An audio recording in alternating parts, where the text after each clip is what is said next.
Hi guys, आप लोगों को अपना चैनल NKY मैथमेटिक्स पर आप सभी का स्वागत है। जैसा कि हम आप लोगों को बताए थे कि हम माध्यिका का कुछ क्वेश्चन लेकर आएंगे जो आप लोगों को समझ में आएगा अच्छी तरीके से। इसके पहले हम एक वीडियो भी बना चुके हैं थ्योरी का माध्यिका का, वो आप यदि देख चुके हैं तब ये वीडियो देखें। थ्योरी देखने के बाद ही आपको ये न्यूमेरिकल समझ में आएगा। ठीक है दोस्तों, यदि आप नए हैं तो सब्सक्राइब करें और अगर वीडियो अच्छा लग जाए तो लाइक करें और शेयर करें। ठीक है दोस्तों, बिना समय गवाए हम आप लोगों को इस क्वेश्चन पे आते हैं। तो देखिए क्या कह रहा है कि त्रिभुज माध्यिका का न्यूमेरिकल है। कह रहा है त्रिभुज ए बी सी का क्षेत्रफल 32 सेंटीमीटर स्क्वायर है।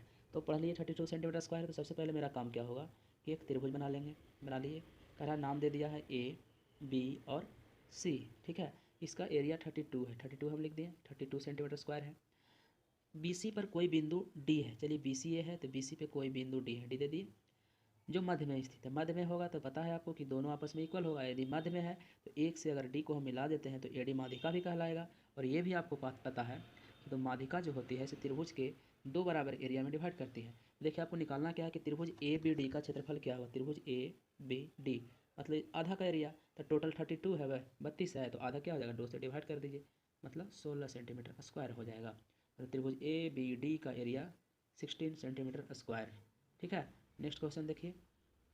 नेक्स्ट में क्या कह रहा है कि त्रिभुज ए बी सी की माध्यिकाएं, त्रिभुज ए बी सी की माध्यिकाएं, देखिए ए बी सी की माध्यिकाएं बना लिए। त्रिभुज नाम दे दे रहे हैं A B C.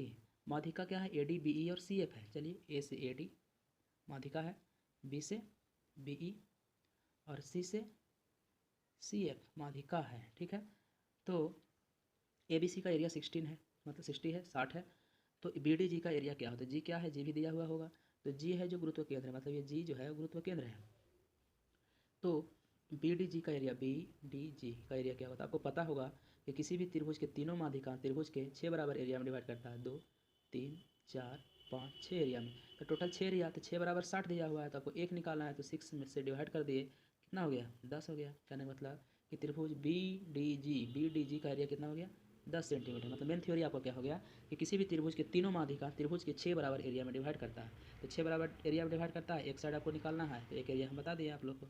Next question देखिए क्या कह रहा है कि नेक्स्ट में है कि त्रिभुज त्रिभुज समझिएगा कि त्रिभुज ए बी सी का एरिया 48 सेंटीमीटर स्क्वायर है। चलिए ए बी सी बना लेते हैं।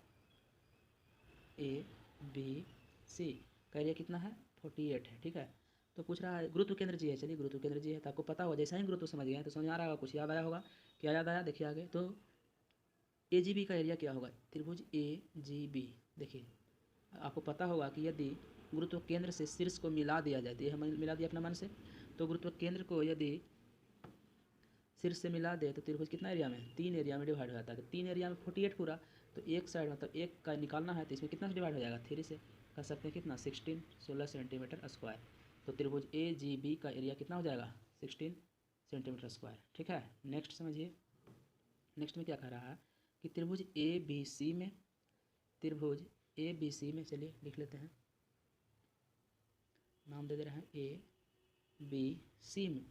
ए बी का मध्यबिंदु एफ है, ए बी है, ए बी का मध्यबिंदु क्या है, ए बी है, इसका मध्यबिंदु एफ है। ठीक है, बी सी का मध्यबिंदु डी है, चलिए डी है, और सी ए का मध्यबिंदु ई है, सी ए का मध्यबिंदु ई है। तो एफ डी ई, त्रिभुज एफ डी ई, त्रिभुज एफ डी ई का क्षेत्रफल त्रिभुज ए बी सी के क्षेत्रफल के बीच का अनुपात पूछ रहा है। तो देखिए आपको थ्योरी में हम बता चुके हैं कि किसी भी त्रिभुज का, किसी भी त्रिभुज को मिड मतलब भुजाओं के मध्य बिंदु को आपस में मिला दिया जाता है, त्रिभुज कितने बराबर एरिया में डिवाइड हो जाता है, 4। तो 4 बराबर एरिया में डिवाइड हो जाता है, तो हम कह सकते हैं कि एक से ए भी एक भाग होगा, ये चारों भाग आपस में बराबर होगा। तो देखिए एफ डी ई, तो एफ डी ई का एरिया कितना हो गया, 1। और त्रिभुज ए बी सी का एरिया कितना हो जाएगा, 1 2 3 4 4, कह सकते हैं 1:4 के अनुपात में होगा। ठीक है, नेक्स्ट समझिए। नेक्स्ट में कह रहा है दिए गए चित्र में, चित्र तो दिया नहीं गया है, देखिए हम आपको चित्र बना देते हैं। ए बी दिए गए चित्र में ए बी का मध्य बिंदु बी है, मतलब एक त्रिभुज है ए बी सी। ठीक है, तो ए बी का मध्य बिंदु क्या है, एफ है, चलिए एफ है। ए सी का मध्य बिंदु ई है, ए सी का मध्य बिंदु ई है। तो चतुर्भुज B C E F, B C E F मतलब छायांकित भाग, कहने का मतलब ये कलर किया हुआ है।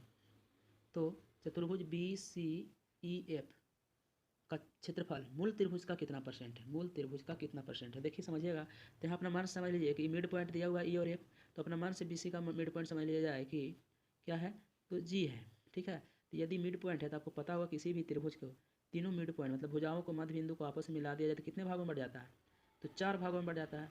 तो कह रहा मूल त्रिभुज के कितना प्रतिशत है। देखिए तो टोटल मतलब क्या है, तो टोटल तो 100% है, 100% है, 4 भाग में बट जाएगा, मतलब सभी कितना कितना परसेंट है, तो 25-25% है। तो 25-25% है, तो आपको देखिए चतुर्भुज बी सी एफ कितना हो जाएगा, 1 2 3 त्रिभुज, कहने मतलब 25 गुने 3 75%, कितना हो जाएगा 75% पूरा हो जाएगा 100%। तो मूल त्रिभुज का, तो मूल त्रिभुज कितना परसेंट, 100%, और ये मिलाकर कितना हो गया बी सी एफ 75, कहना मतलब 75% है। ठीक है, नेक्स्ट समझिए अगला क्वेश्चन क्या कह रहा है। अगला में है कि यदि किसी त्रिभुज के तीनों भुजाओं की माप, किसी त्रिभुज के तीनों भुजाओं की माप, किसी त्रिभुज की, देखिएगा बना देते हैं, क्या है 3 4 5 सेंटीमीटर, 3 4 5 अब देखे होंगे समझ में आ गया होगा त्रिभुज कैसा है, तो ये राइट एंगल ट्रायंगल है, कहना मतलब समकोण त्रिभुज है। तो ये 3 दिया हुआ है, ये 4 है और ये 5 सेंटीमीटर है। तो उसके बाद कह रहा है यदि भुजाओं के मध्य बिंदु को आपस में जोड़ दिया जाए, भुजा है ये दोनों तीनों का मध्य बिंदु हो गया, देखिए भुजाओं के मध्य बिंदु को आपस में जोड़ दिया जाए, जोड़ दिए, तो आपको पता होगा कि मध्य बिंदु को आपस में जोड़ दिया जाए तो कितना एरिया बढ़ जाएगा, 1 2 3 4 बराबर एरिया में डिवाइड हो जाएगा। तब पूछ रहा है कि इस प्रकार बीच में बना त्रिभुज का क्षेत्रफल क्या होगा। इस प्रकार ये जो बीच में त्रिभुज बन रहा है इसका एरिया क्या होगा। तो सबसे पहले टोटल का एरिया, तो त्रिभुज का एरिया बराबर क्या हो जाता है, half into base into height, मतलब आधार गुना ऊंचाई, आधार कितना 4 ऊंचाई 3 कर दिया 2 बार में, मतलब 6 हो गया टोटल का एरिया त्रिभुज का। तो ये पूछ रहा है मिडिल में, तो कितना भाग में बढ़ रहा है, 1 2 3 4, 4 भाग में बढ़ जा रहा है, तो आपको 4 से डिवाइड कर देंगे, तो एक भाग का वैल्यू आ जाएगा कितना 3/2 सेंटीमीटर स्क्वायर। कह सकते हैं कि जो बीच में बना त्रिभुज इसका एरिया कितना हो गया 3/2 सेंटीमीटर स्क्वायर। समझता हूँ आप लोगों को समझ में पूरी तरीके से आ गया होगा। यदि नहीं आया है तो एक बार फिर से वीडियो को देखें, और पसंद आए तो लाइक करें, शेयर करें और सब्सक्राइब करें, बेल बटन दबाएं। ठीक है दोस्तों, जय हिंद।